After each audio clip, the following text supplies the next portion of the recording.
right into having Alan Brown facilitate our project and network updates. This just seems we just talked about. Yes, sure, of course. So we're going to start off with the Clay Action Coalition update. So if Stephanie wants to give us a brief couple of minutes. So I'm Stephanie Gohady with Clay Action Coalition. We are the Community Anti-Drug Coalition here in Clay County.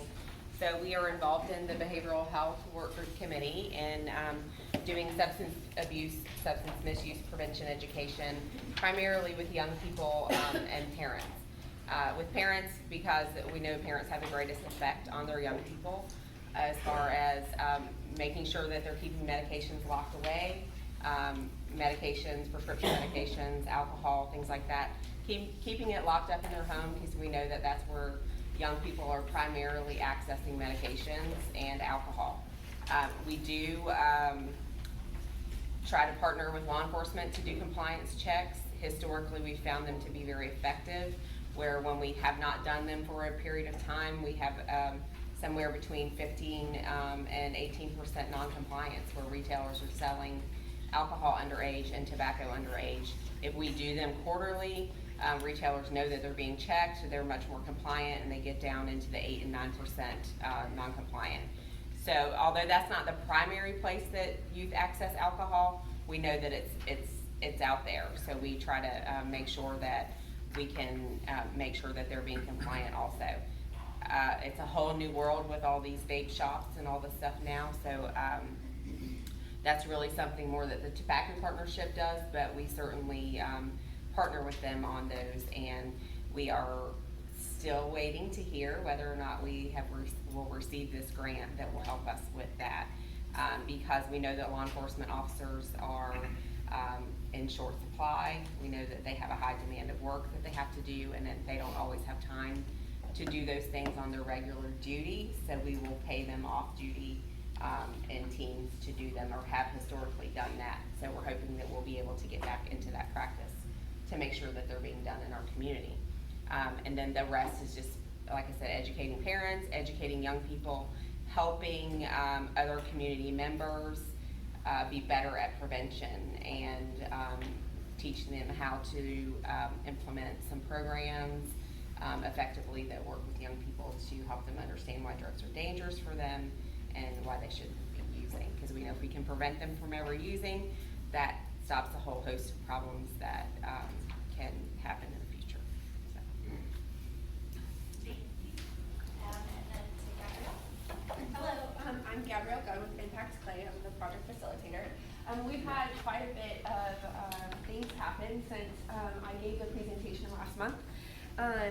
One of the big things is we had our first champion meeting that Mayor Connie Thomas hosted at the town hall for us, and we had our champions and the board of directors there to help launch our next initiative of getting the executive roundtable members on board. We have finalized our executive roundtable, and our board and champions are now meeting with each individual to get them ready for our meeting, our formatting, our visioning meeting in a couple of months.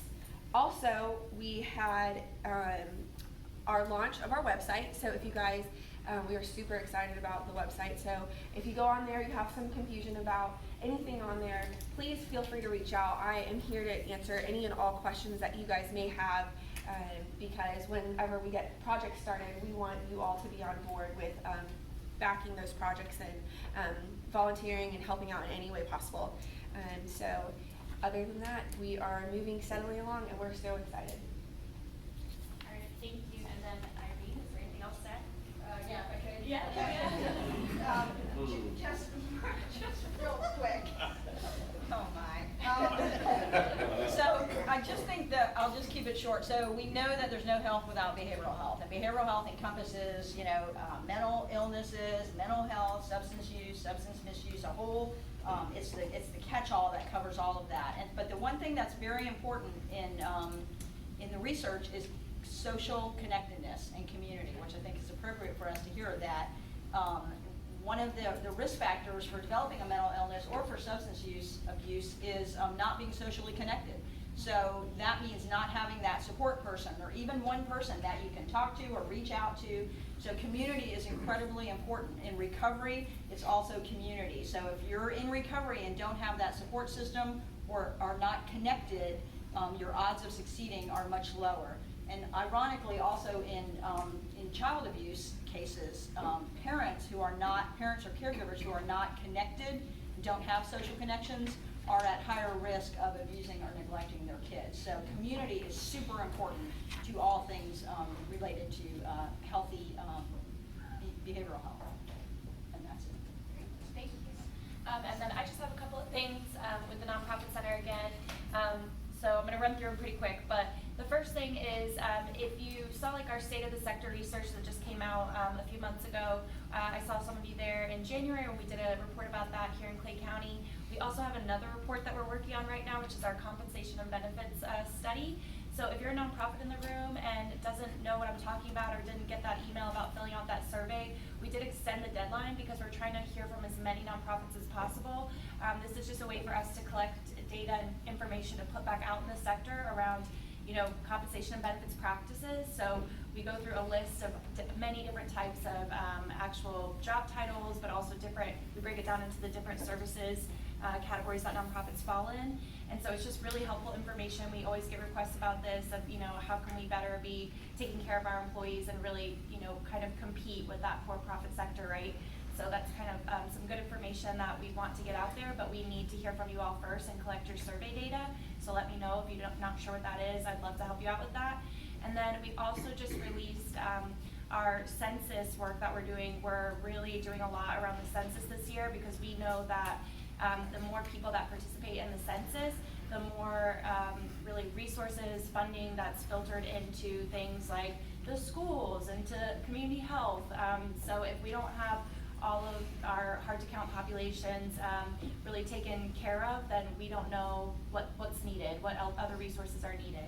So we do have like census training coming up. We just did a big census email yesterday. There's a ton of information on that. And again, we're trying to get as many nonprofits involved with that as possible. So if you're like, I have a hard-to-count population and I want to be involved in the census work, please let us know and we'll help you with that. And then the very last thing is that, of course, we are doing a series of trainings here in Clay County for nonprofit staff and volunteers, everything from nonprofit like management trainings to working with boards of directors. That series of trainings really kicks off in April, and I have flyers for that and information. But if you want to just come and talk to me about it and get your staff or board involved, we'd love to see you there. So that's a lot of stuff, but just come see me. I'm Cal. Happy to talk to you. Thank you. Fabulous, thank you. We're doing so well today, aren't we? We're just like so You should do this every succinct. month. So as we get into our next segment of Meet the Need, again, 30 seconds. We should be able to put our need out in 30 seconds. And Mark? I can't do anything in 30 seconds. You're old. All right, everybody got one of these when we checked it. On the back of that is a section called Meet the Need. This is where you want to put the details and make certain we have your cell phone number so in case we have questions about your specific needs. But for those of you that haven't been through this wonderful experience, it's really easy. We're going to go around the room. If your organization has a particular need, like as an example, you might need volunteers, and someone in the back of the room might have volunteers for that person, then shout out. This is an interactive thing, so shout out the volunteers I can help. So you may or may not be able to help that person directly, but maybe you know somebody who can. So as we go around the room, if you have a need, stand up, tell us what it is, and if any of you can help solve that person's need, shout it out. Thank you very much. All right, so one of the agencies that represent is Kids First in Florida, which is a lead agency in Clay County in providing foster care and adoption to kids coming out of abusive situations. Tremendous need for foster families, foster parents. The good news, bad news is that our kids in service number keeps growing. The bad news is that there's a lot of kids out there that need homes. The good news is that we're there to help them. But if you've got it in your heart to learn more about what it takes to be a foster family, foster parent, or know of somebody in the community that might be interested, please let Irene or I know. It's getting to a point where it's worse than it should be. So if you, as I say, if you've got it in your heart to learn more about the system, please let us know. Perfect example of a 30-second pitch. You got it all in there. See?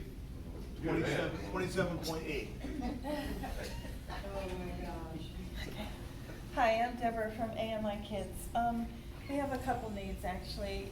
We're a school for at-risk boys. We need belts from men's sizes, small to extra large. We need belts as part of their uniform. And we give them shirts and they have to wear certain pants, but we need belts.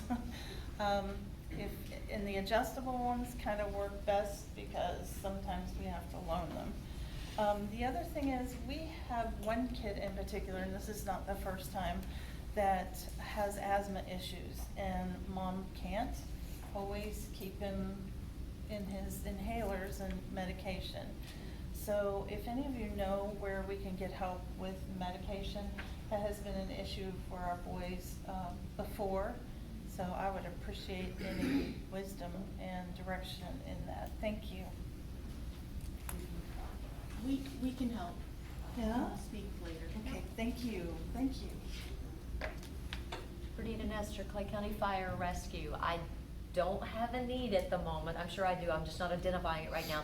But I do have some gifts. One of our personnel, his father passed away. They have some adult diapers, some chugs, some formula for feeding, and the supplies that go with feeding a patient. So if anyone happens to need that for any persons, then we can connect you together. Ernie needs diapers. All right. He's purchasing his own. Oh my. Irene, I didn't say that. Again, I'm Christina from Palms Medical Group. We're located right here on Kingsley, right next to Orange Park Hospital. We do have a give a coat, take a coat, need a coat for adults, children, anyone. We have it set up in our lobby for any patients that come in that may need something. With the colder season this year, it was not as bad as normal, but there's still a lot of children that come in without it, a lot of adults, and we've had huge need for it. We've gotten some from our own neighborhoods. We put it out on our Facebook pages for the communities that we live in. But like I said, we're located right on Kingsley. You can drop it off, contact us. We always have a need.